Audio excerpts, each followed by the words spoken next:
ایک مرتبہ حضرت امام علی علیہ السلام مسجد کوفہ کے منبر پر کھڑے ہو کر خطبہ دے رہے تھے کہ خطبہ ختم ہونے کے بعد ایک شخص کھڑا ہوا اور کہنے لگا کہ اے جناب علی ابن ابی طالب، میں ملک شام سے کئی مہینوں کا سفر طے کرنے کے بعد آپ کے پاس یہاں کوفہ میں کچھ سوالات کرنے کے لیے آیا ہوں، لہٰذا میں آپ سے کچھ سوالات کرنا چاہتا ہوں۔ تو حضرت امام علی علیہ السلام نے یہ فرمایا کہ اے بندہ خدا، یقیناً تم مجھ سے جو بھی سوال کرنا چاہتے ہو بے شک وہ سوال کرو۔ تو وہ شخص کہنے لگا کہ اے جناب علی ابن ابی طالب، میرا پہلا سوال یہ ہے کہ آپ مجھے یہ بتائیں کہ اللہ نے سب سے پہلے کس چیز کو پیدا کیا تھا۔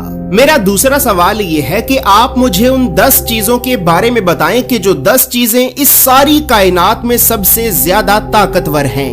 میرا تیسرا سوال یہ ہے کہ وہ ایسی کون سی چیز ہے کہ جو سانس تو لیتی ہے لیکن سانس لینے کے باوجود بھی اس میں کوئی گوشت یا پھر خون موجود نہیں ہے۔ میرا چوتھا سوال یہ ہے کہ اللہ نے پہلے آسمان کو کس چیز سے بنایا ہے۔ میرا پانچواں سوال یہ ہے کہ آپ مجھے 7 آسمانوں کے نام بتائیں۔ میرا چھٹا سوال یہ ہے کہ آپ مجھے آسمان کے دروازوں کے تالوں اور چابیوں کے بارے میں بتائیں۔ میرا 7واں سوال یہ ہے کہ آپ مجھے زمین کی سب سے بہترین وادی کا نام بتائیں۔ اور اسی طرح اب آخر میں میرا 8واں سوال یہ ہے کہ آپ مجھے زمین کی سب سے بھیانک اور بدترین وادی کے بارے میں بھی بتائیں۔ بس پھر اب حضرت امام علی علیہ السلام نے اس شخص سے یہ فرمایا کہ اے بندہ خدا، تمہارا پہلا سوال یہ ہے کہ اللہ نے سب سے پہلے کس چیز کو پیدا کیا تھا۔ تو اے بندہ خدا، جان لو کہ اللہ نے سب سے پہلے نور کو پیدا کیا تھا۔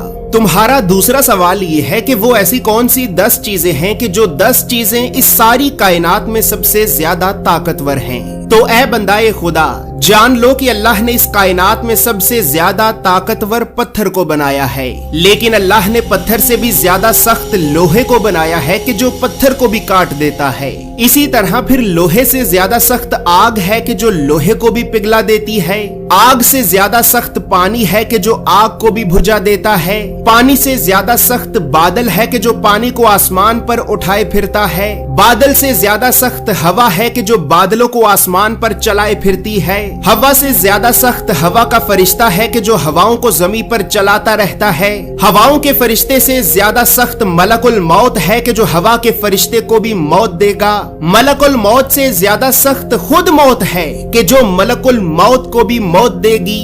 اور پھر موت سے بھی زیادہ سخت اللہ کا حکم کن ہے کہ جب اللہ کسی کام کے کرنے کا حکم جاری کرتا ہے تو پھر اس کام کو ہونے سے کوئی روک نہیں سکتا۔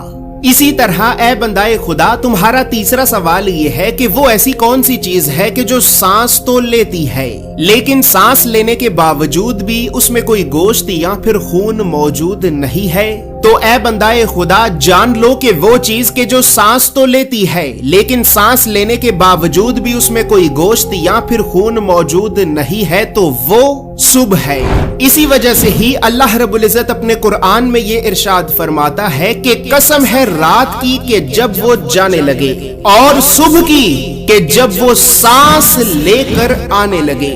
دوستو یاد رہے، یہ چاند، سورج، ستارے، سیارے، زمین و آسمان، صبح اور شام، یہ سب بھی اللہ کی مخلوقات ہیں، اور اسی وجہ سے ہی اللہ رب العزت اپنے قرآن میں سورہ الاسراء کی آیت نمبر 44 میں یہ ارشاد فرماتا ہے کہ 7 آسمان اور 7 زمینیں اللہ کی تسبیح بیان کرتی ہیں، اور ہر وہ چیز بھی کہ جو ان 7 آسمانوں اور 7 زمینوں میں رہتی ہے، اور کوئی بھی چیز ایسی نہیں ہے کہ جو اللہ کی تعریف کے ساتھ اس کی تسبیح بیان نہ کرے، لیکن تم ان کی تسبیح کو سمجھتے نہیں ہو۔